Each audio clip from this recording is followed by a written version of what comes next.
Hello students, ठीक है। तो कल हम लोग श्रोडिंगर वेव क्वेश्चन पढ़ रहे थे। लास्ट में हम लोगों ने तुम्हारा एंगुलर नोट्स या प्लेनर नोट्स निकालना सीखा था, ठीक है। तो उसी को देखते हैं। देखो, तुमसे बोला गया एस के पास तुम्हारा एल या नंबर ऑफ एंगुलर नोट्स बताते जाओ भाई। एक भी नहीं थी। पी के पास एक थी। अब इसमें मैं बोलता था पी एक्स की किस में आएगी, वाईजेड प्लेन में। पी वाई की किस में आएगी, एक्सजेड प्लेन में। और पीजेड की किस में आएगी, एक्स वाई प्लेन में, ठीक है। डी में कितनी आती थी, दो। डी एक्स वाई की x z and y z, d x z की x y and z y planes में, ये प्लेन है, ठीक है। डी वाईजेड तुम्हारा आएगा एक्स वाई और एक मिनट गलत कर दिया, एक्स वाई और एक्सजेड प्लेन। क्लियर है कि नहीं क्लियर है, आया समझ में, ठीक है। और D x square minus Y square की एक्स जेड और वाई जेड प्लेन की, ठीक है। अभी डी जेड स्क्वायर के बारे में नहीं किया, उसको हम लोग बाद में थोड़ा देखेंगे, ठीक है। उसमें कोनिकल टाइप की नोट्स आती है, लेकिन वो अभी बात की बात, ठीक है। अभी सिर्फ इनकी ध्यान दो। तो एक चीज ध्यान दो, अब मैं कुछ पॉइंट्स लिख रहा हूं, तो बताना ट्रू है कि फॉल्स। अगर मैं बोलूं one node of px and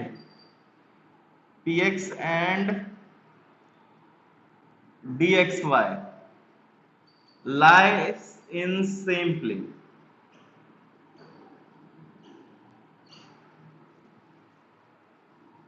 true है कि फॉल्स? ये बताओ, स्टेटमेंट ट्रू है कि फॉल्स कि एक नोड px और dxy की सेम प्लेन में लाई करेगी। देखो, px की कहां लाई कर रही थी, yz में। dx की y की भी कहां लाई कर रही थी, yz प्लेन में।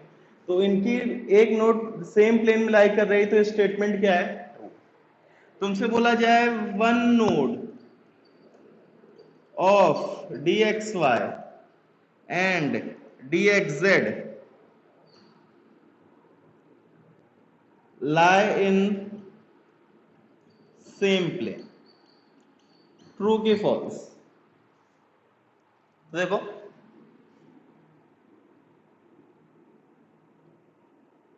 इसकी xz और yz थी, इसकी xy और zy को मैं क्या लिख सकता हूं, yz लिख सकता हूं।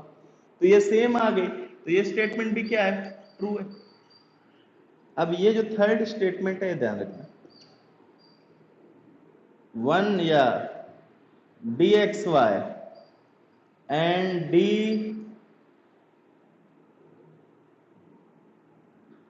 dx square minus Y square notes या एंगुलर नोट्स, ठीक है। ये एंगुलर नोट्स है, ये वन एंगुलर नोट, ठीक है। ये भी वन एंगुलर नोट, ठीक है। एंगुलर नोट्स आर सेम, ठीक है। या प्लेन,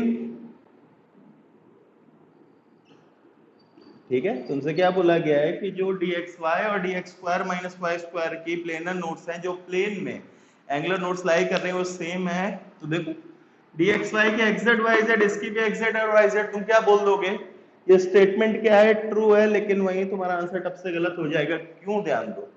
अगर तुमने ध्यान दिया कि अगर मैं xy बोलूं, तो xy की जो नोट्स थी कौन सी थी, एक ये और एक ये एक्स एक्सिस है, ये वाई एक्सिस है।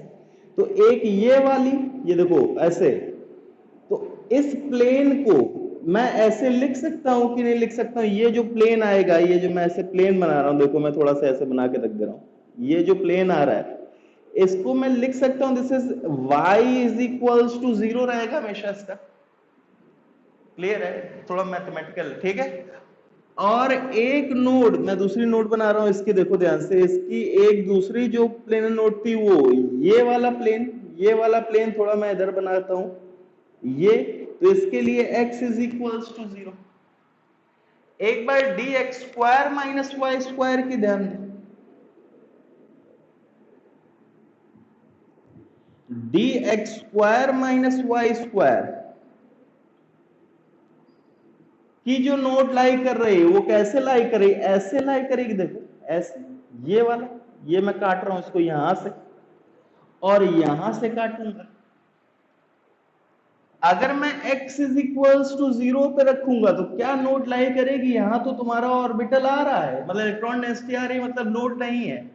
तो मैं इसकी अगर नोट बोलूंगा तो ये जो अगर प्लेन में बोलूं तो मैं इस लाइन को बोल सकता हूं x इज इक्वल्स टू या x plus Y is equals to 1, और ये x minus Y is equal, ये छोड़ो मैथमेटिकल ना जाओ, ठीक है। ऐसे देखो तुम्हारा x इज इक्वल्स टू 0 और y इज इक्वल्स टू 0 पे लोड नहीं लाई करेगी। तुम्हारा जो लाई कर रही है वो इस लाइन पे, इस लाइन की क्वेश्चन में एक बार लिखता हूं x is equals to Y और इसकी क्या होगी x is equals to minus Y. Clear है कि नहीं क्लियर है, आया समझ में, ठीक है, कोई दिक्कत। तो इसमें x इज इक्वल्स टू 0 और y इज इक्वल्स टू 0 पे dxy में, इसमें x is equals to y और y x is equals to minus y। तो तुमसे अगर बोला जाए कि dxy एंड dx² माइनस की जो प्लेनर नोड्स है वो सेम है, तो क्या ये स्टेटमेंट सही है, नहीं ये स्टेटमेंट, समझ में आया, क्लियर है कि नहीं क्लियर है, ठीक है। क्वेश्चन समझना, उनसे बोला जाए dxy and dx² minus square के प्लेनर नोड्स सेम है, मतलब सेम प्लेन है, ठीक है, सेम है, तो वो स्टेटमेंट सही नहीं है। बहुत इंपॉर्टेंट, बहुत रेयरली क्वेश्चन पूछा जाता है, वैसे तो इस टाइप के आते रहते हैं, लेकिन इसमें एक बार ये चीज क्लियर है कि नहीं क्लियर है, आया समझ में। नेक्स्ट,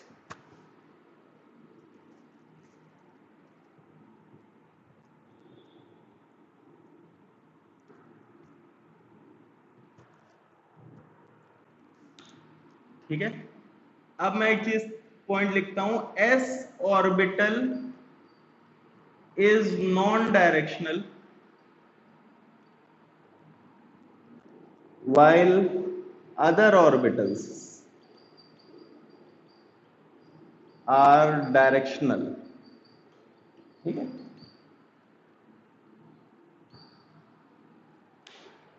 अब सबसे पहले डायरेक्शनल और नॉन डायरेक्शनल का मतलब क्या है। डायरेक्शनल का मतलब क्या होता है, if properties are dependent on direction, मतलब क्या है कि value of properties is different in different direction, ठीक है। कोई भी चीज डायरेक्शनल है, आगे भी चीज डायरेक्शनल, तो डायरेक्शनल का मतलब क्या है कि जब वो कोई एक प्रॉपर्टी, जिस प्रॉपर्टी की रिस्पेक्ट में हम लोग बात करेंगे, वो डायरेक्शन डिपेंडेंट है। डायरेक्शन डिपेंडेंट मतलब कि जैसे एक्स एक्सिस में उसकी अलग वैल्यू आई, वाई एक्सिस पे अलग वैल्यू आई, जेड पे अलग आई, या किसी एक डायरेक्शन में तुम्हारी बाकी डायरेक्शन से अलग वैल्यूज आ रही हैं तो वो डायरेक्शनल हुई।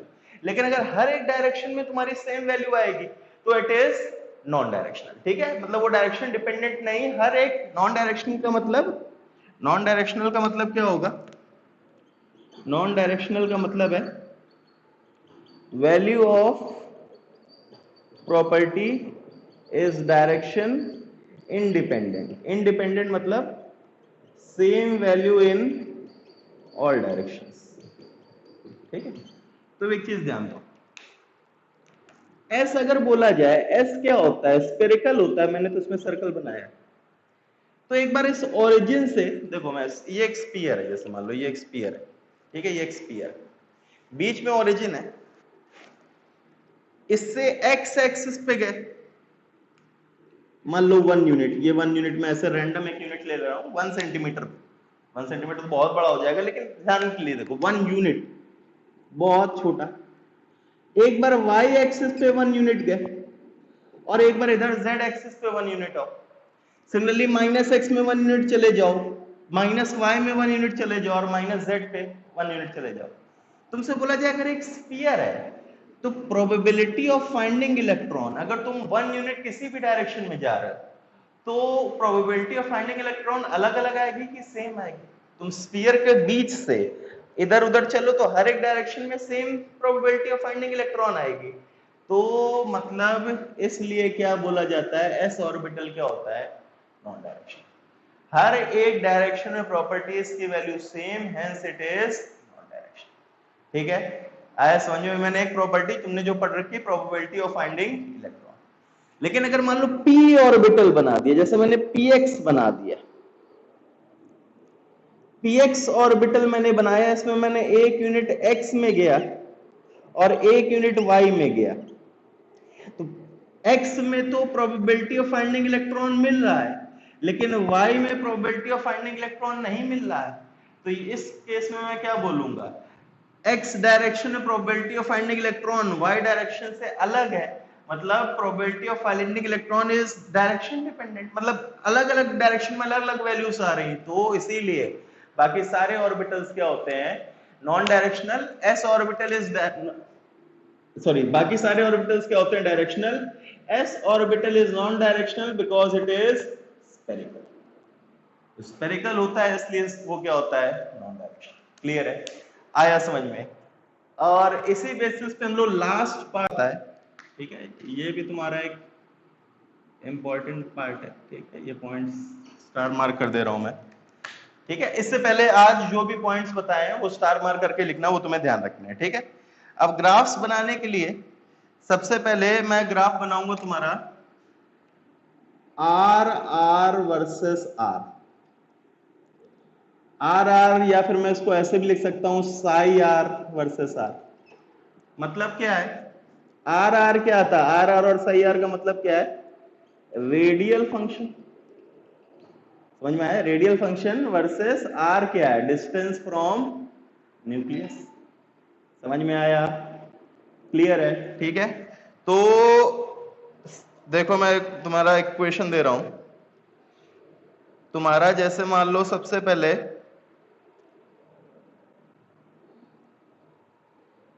वन एस की, देखो यहां मैं क्वेश्चन लिख रहा हूं, R R one S orbital का क्या होता है, ये तुम्हें ध्यान नहीं रखना है, ये तुम्हें ध्यान नहीं रखना है। फाइनली ग्राफ कैसे प्रिडिक्ट करने, प्रिडिक्ट क्यों करने, क्योंकि तुम्हारा सब्जेक्टिव में ये श्रोडिंगर है नहीं, ऑब्जेक्टिव में है। ऑब्जेक्टिव में हम लोग ऑप्शंस देखते हैं। ठीक है, तो हम लोग पहले कॉन्सेप्चुअल देखेंगे, फिर फाइनली ट्रिक बता दूंगा, उसको तुम्हें ग्राफ प्रिडिक्ट कैसे करना है वो आ जाएगा। ठीक है, तो पहले देखो इसकी क्वेश्चन क्या आती है, इसकी क्वेश्चन आती है 2 upon a naught to power 3/2 e to power minus 2rz by na naught. ठीक है, 2/a0 टू पावर 3/2 और e to power minus 2rz by na naught. ठीक है, तो देखो अगर तुम्हें r are versus are graph बनाना है, तो देखो आर आर वर्सेस आर ये एक्सपोनेंशियल ग्राफ है, e to power minus x r है कि नहीं यार, e to power minus are के टर्म्स में। देखो तो मैं अगर इसको कंपेयर करूं तो मैं ऐसे बोल सकता हूं y is equals to sum, ये पूरा एक कांस्टेंट मान लो k, और e to power minus X type graph है, तो e to power minus X type graph है, तो आर आर वर्सेस आर तुम निकालोगे तो इसका ग्राफ कुछ इस टाइप से आता है। समझ में आया, क्लियर है कि नहीं क्लियर है? ठीक है, ये ग्राफ कैसे बनाया, r की वैल्यू रखते गए करस्पॉन्डिंग, जैसे मान लो y is equals to x plus 1, इसका तुम ग्राफ कैसे बनाते हो कि पहले x की वैल्यू 1 रखी, तो x की वैल्यू 1 के लिए y की वैल्यू कितनी आई, 1 प्लस 1, और x is equals to 1, y की वैल्यू कितनी आई, 1 प्लस 1 2, तो 1 पे 2 पॉइंट मार्क किया, फिर x की वैल्यू 2 रखी तो y की वैल्यू कितनी आई 3, तो ये 3 पॉइंट ऐसा ग्राफ बनाते जाते हो। तो सिमिलरली ये ग्राफ कैसे बनाए, r की वैल्यू रखते गए करस्पॉन्डिंग आर आर डिटरमाइन करते गए। ठीक है, अब next R are versus R 2s का, 2s का ध्यान दो, 2s का कैसे आता है,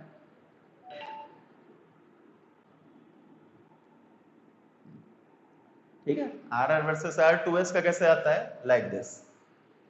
तीसरा ग्राफ ध्यान दो, are are versus are 2p का कैसे आता है, are are versus are 2p का कैसे आता है, लाइक दिस, ठीक है। अब तुम्हें फाइनली क्या देखना है, इक्वेशन भूल जाओ, ग्राफ कैसे बनाना भूल जाओ, तुम्हें ऑप्शंस गिवन होंगे, उसमें से ग्राफ प्रेडिक्ट कैसे करना है वो सीखना है। तो उसके लिए एक ट्रिक ध्यान रखो, इधर मैं ये मिटा रहा हूं, ट्रिक ध्यान रखो, फॉर आर वर्सेस आर, या इसको मैं और साई आर वर्सेस आर ऐसे गिवन होगा, number of times a graph crosses x axis after origin या crosses x axis is equals to number of radial nodes.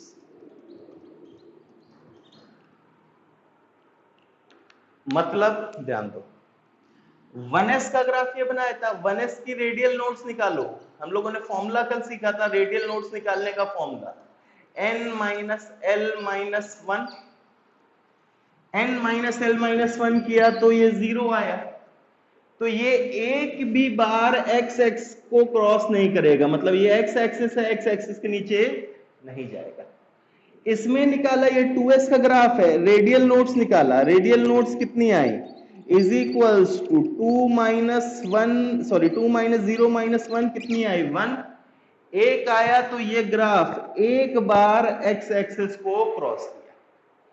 2p के लिए नंबर ऑफ रेडियल नोड्स कितनी आई, 2 माइनस 1 माइनस 1 0, एक भी नहीं, तो ये एक भी बार x एक्सिस को क्रॉस नहीं कर रहा है। दूसरी चीज ध्यान दो, 1s का अगर तुमसे बोला जाए, 1s का, तो 1s का स्फेरिकल आता है, और सॉरी s का बोला जाए, s ऑर्बिटल बोला जाए तो वो स्फेरिकल है, p बोला जाए तो वो इस टाइप से होता है।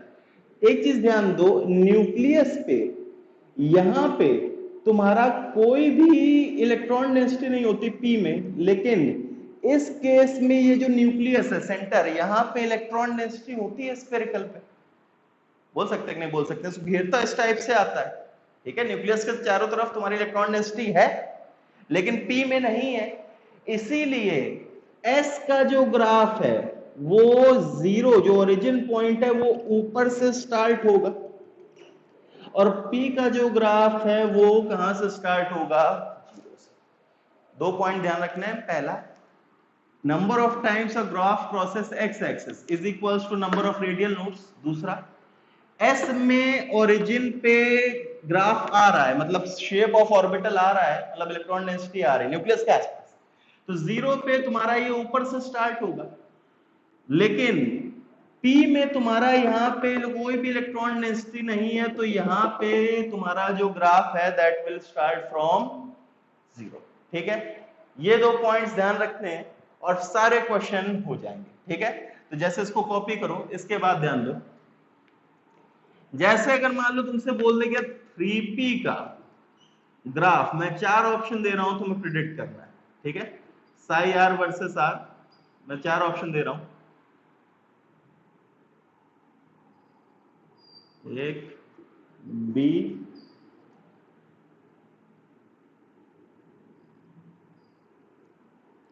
सी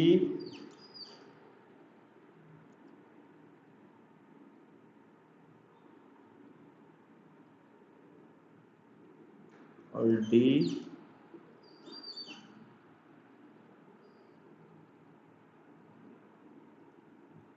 ठीक, बताओ भाई। तो देखो नंबर ऑफ रेडियल नोड्स बताओ, नंबर ऑफ रेडियल नोड्स कितनी आ रही है, is equals to 3 minus 1 minus 1, मतलब एक आई, तो number of times it will cross X axis, मतलब एक बार क्रॉस करेगा, ये एक भी बार क्रॉस नहीं कर रहा, तो ये आउट हो गया। ये देखो एक बार ऊपर से नीचे जाने में किया, दूसरी बार नीचे से ऊपर जाने में किया, तो ये 2 बार क्रॉस कर गया, तो ये भी आउट हो गया। क्रॉस करना मतलब या तो ऊपर से नीचे जाने में करे या नीचे से ऊपर जाने में करे, तो इसने 2 बार क्रॉस कर दिया, तो ये भी आउट हो गया। ए और सी बता, तो पी का ग्राफ है, तो पी का ग्राफ कहां से शुरू होगा, ओरिजिन से शुरू होगा, तो इसका करेक्ट आंसर क्या आ जाएगा, समझ में आया, क्लियर है कि नहीं क्लियर है, ठीक है। एक और देखो, तुमसे बोला जाए 4s, ऑप्शन बता रहा हूं या खुद से बनाने की कोशिश में एक ही बार में, नंबर ऑफ रेडियल नोड्स बताओ, नंबर ऑफ रेडियल नोड्स कितनी आएंगी? 4 माइनस 0 माइनस 1 मतलब कितनी आई? 4 माइनस 1 3।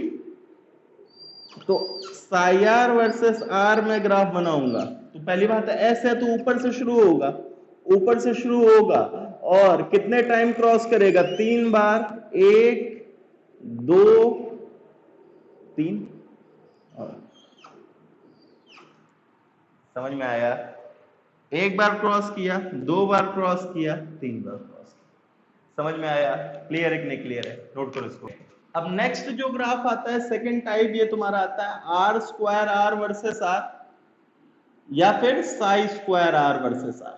ठीक है, साई स्क्वायर आर या आर स्क्वायर आर हम लोगों ने क्या बोला था? It is radial probability density versus distance from nucleus. R is what? Distance from nucleus. समझ में आया? पहले मैं ग्राफ बता रहा हूं, फिर से ट्रिक बता दूंगा। तो एक चीज ध्यान दो, अगर मैं psi square R versus are graph बना रहा हूं तो ये यहां चीज ध्यान दो, जो ग्राफ है सबसे पहले 2-3 ग्राफ बना देता हूं, फिर उसके बाद 1s का बना देता हूं, 2s का बना देता हूं, 2p का बना देता हूं। तो 1s का ग्राफ इसका कुछ इस टाइप से आता है, 2s का ग्राफ इसका कुछ इस टाइप से आता है और 2p का इसका कुछ इस टाइप से आता है। तो उसमें पहली चीज पॉइंट नोट करने की बात है, ये कॉमन सेंस की बात है, अगर साई स्क्वायर आर का ग्राफ है मतलब यहां पे स्क्वायर हो रहा है, तो स्क्वायर अगर कोई भी चीज है तो उसका ग्राफ कभी भी इसके नीचे नहीं जाएगा, मतलब उसकी y की वैल्यू नेगेटिव नहीं आ सकती। क्यों? क्योंकि 2 का स्क्वायर करोगे तो भी 4 और -2 का स्क्वायर करोगे तो भी क्या आएगा? 4 आएगा, मतलब साई स्क्वायर की वैल्यू हमेशा पॉजिटिव होगी। तो देखो हर एक ग्राफ x एक्सिस के ऊपर है, x एक्सिस के ऊपर मतलब उसकी y की वैल्यू क्या है? पॉजिटिव है। समझ में आया? पहली चीज पॉइंट। ठीक है, first point, Sai square r is always positive greater than 0। Greater than 0 मतलब उसका ग्राफ हमेशा x एक्सिस के ऊपर रहेगा। आया समझ में? अब दूसरी चीज प्रिडिक्ट करना, तो प्रिडिक्ट करने के लिए इसमें ट्रिक क्या है? Number of radial nodes is equals to number of times the graph touches X axis. ठीक है, साई आर वर्सेस आर में क्या था? Number of radial nodes is equals to number of times the graph crosses x axis. अब इसमें x axis को cross तो कर नहीं सकता क्योंकि स्क्वायर है, स्क्वायर हमेशा पॉजिटिव आएगा, तो number of times the graph touch x axis. देखो इसकी रेडियल नोड 0 तो ये एक बार भी टच नहीं कर रहा। देखो इसकी radial node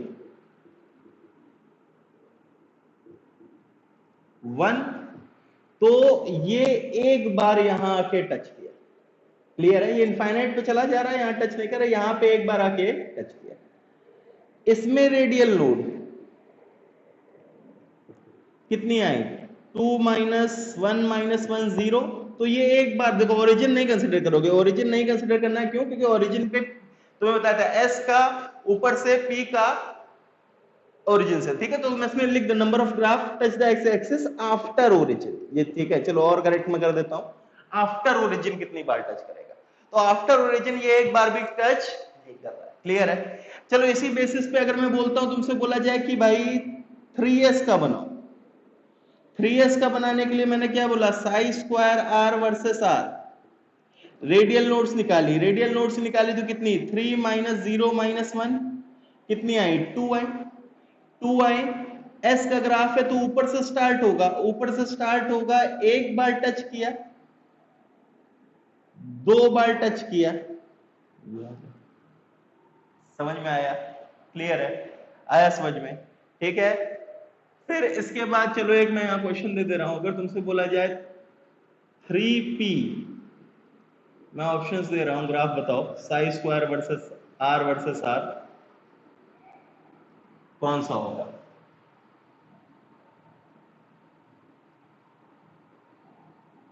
A option,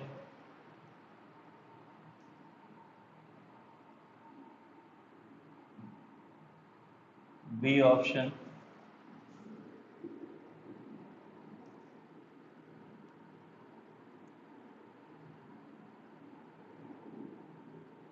C option,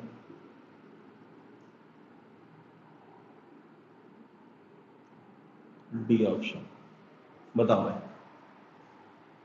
इनमें से कौन सा ग्राफ करेक्ट होगा? तो पहली बात, पी का ग्राफ है तो जो ऊपर से स्टार्ट हो रहा डायरेक्टली आउट, फिर रेडियल नोड्स काउंट करी, रेडियल नोड्स काउंट करी तो कितनी आई? 3 -1 -1 कितनी आई? 3 -1 मतलब एक बार टच करना चाहिए, तो करेक्ट ऑप्शन कौन सा हो जाएगा? क्लियर है कि नहीं क्लियर है? आया समझ में? ठीक है, तो ये सेकंड टाइप ऑफ ग्राफ थे तुम्हारे R square R versus R. और एक थर्ड टाइप ऑफ ग्राफ आते हैं, इसको मैं हटा दे रहा हूं।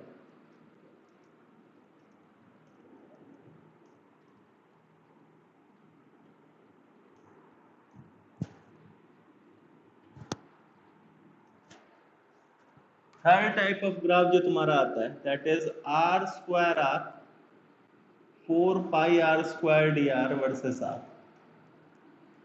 मतलब बताओ इसका, ये चीज क्या रिप्रेजेंट कर रही थी? Radial probability into volume, sorry, radial probability density into volume. तो ये रेडियल प्रोबेबिलिटी वर्सेस डिस्टेंस। फिर से मैं ग्राफ बना दे रहा हूं, ठीक है? तो मैं इसका बताइए 1s 2s और 2p, R square R 4 pi R square D R.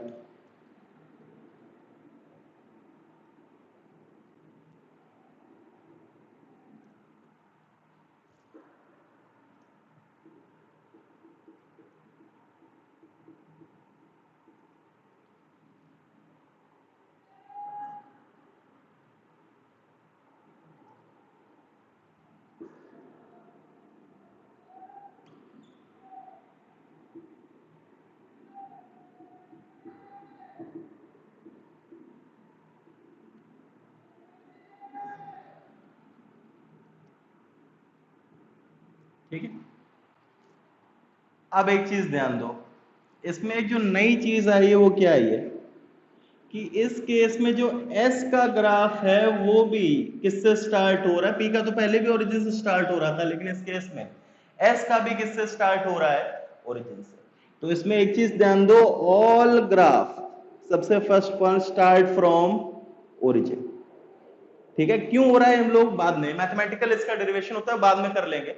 ठीक है, आया समझ में? अभी सिर्फ हमें ग्राफ प्रेडिक्ट करना सीखना है। तो पहली चीज, हर ग्राफ चाहे एस का हो चाहे पी का हो, कहां से स्टार्ट होगा? ओरिजिन से। और उसके बाद सेकंड ट्रिक इसकी सेम है, number of radial nodes is equals to number of times graph touches X axis after origin. तो देखो 1s में रेडियल नोड्स कितनी आई? 0, तो ओरिजिन के बाद एक बार भी टच नहीं कर रहा है। 2s में रेडियल नोड्स कितनी आई? 1, तो ओरिजिन के बाद सिर्फ एक बार टच करेगा।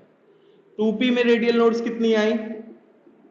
0, तो तुम्हारा ओरिजिन के बाद एक बार भी टच नहीं करेगा। क्लियर है कि नहीं क्लियर है?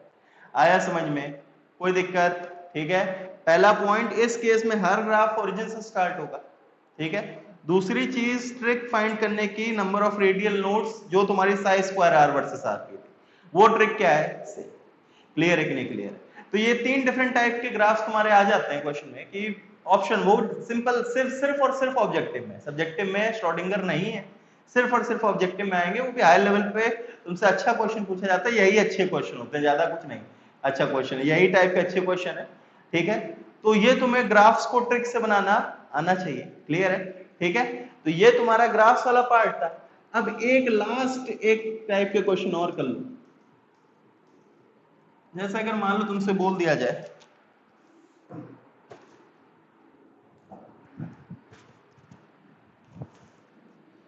अगर तुमसे बोला जाए, मैं लिख रहा हूं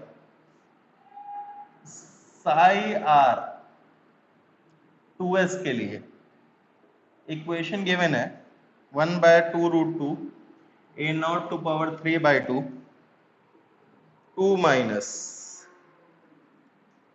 2rz बाय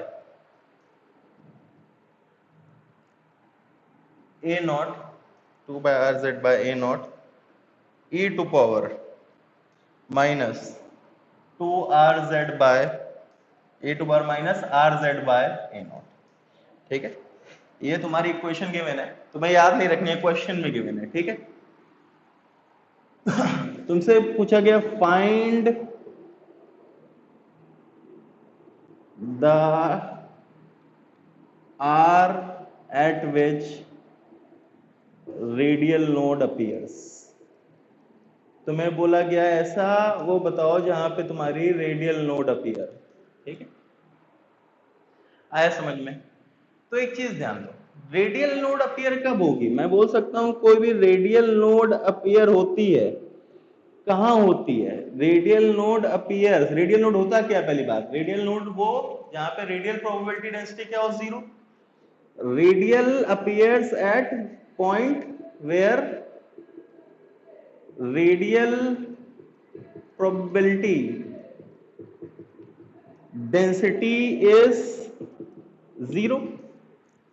क्लियर है कि नहीं क्लियर है? आया समझ में? अब मैं बोल सकता हूं कि रेडियल प्रोबेबिलिटी डेंसिटी 0 होना मतलब psi square R is equals to 0। Radial probability density होना 0 होना मतलब psi square R is equals to 0। Clear है कि नहीं क्लियर है? तो एक चीज बताओ, साई स्क्वायर आर लिखने का मतलब इस इक्वेशन का स्क्वायर कर देना। इस इक्वेशन का स्क्वायर किया तो देखो क्या आ गया, 1/4 into 2 a naught to power 3 2 minus 2rz by a naught का whole square e to power minus 2rz by A to power minus 2rz by a naught. ये आएगा। क्लियर है कि नहीं क्लियर है? आया समझ में? अब मुझे r की वैल्यू निकालनी, तो देखो इसको बराबर अगर 0 करना है तो ये वाला term can never be equal to 0। ये तो कभी 1/4 2 a naught is, a naught यहां पे लिख लो, a naught is equals to 0.539। A naught क्या होता है? 0.539। तो ये तो कभी 0 नहीं हो सकता। e to power something, e to power x is equals to 0, तो ये सिर्फ होता है जब इनफाइनाइट पे चला जाए। e टू पावर x सिर्फ तब 0 होता है जब इनफाइनाइट पे चला जाए। तो ये भी जनरली 0 नहीं हो सकता, सिर्फ इनफाइनाइट पे 0 होगा। अगर मुझे टर्म 0 करना है तो इसको 0 लाना है तो मुझे ये वाला टर्म 0 करना पड़ेगा, ये वाला, तभी 0 हो सकता है। क्योंकि ना ये 0 हो सकता है ना ये 0 हो सकता है, ये इनफाइनाइट पे 0 हो सकता है, ऐसे कभी भी 0 नहीं होगा। अगर इसको 0 रखना है तो सिर्फ इससे 0 हो सकता है। मतलब मैं बोल सकता हूं कि when 2 minus 2rz by a naught is equals to 0 then psi square will be equals to 0। तो अगर ये 0 है तो मैं बोल सकता हूं यहां से 2 is equals to 2rz by a naught, और यहां से 2 2 कट गया तो r is equals to a naught by, इस पॉइंट पे तुम्हारा क्या आएगी? नोड आएगी। समझ में आया? नोड निकालने, रेडियल नोड निकालने का मतलब radial probability density 0, radial probability density psi square R. Psi square R किया, ये कभी भी 0 नहीं हो सकता, ये कभी भी 0 नहीं हो सकता। 0 होना है तो इसको होना है, तो इसको 0 रख दिया, तो इसको 0 रखेंगे तो आर की रिलेशन क्या आएगी? क्लियर है? आया समझ में? ठीक है, एक खुद से करो, इसको मिटा दे रहा हूं।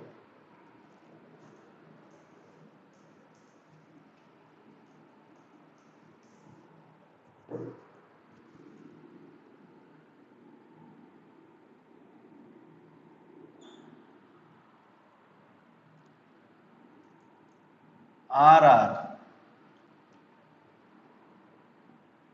2p is equals to 1/2 root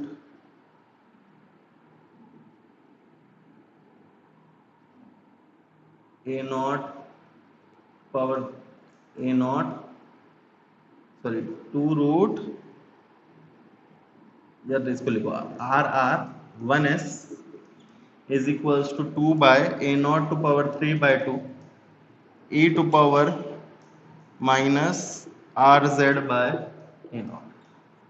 ठीक है, तो बताना है कि कब नोड आएगी। करो एक बार खुद से।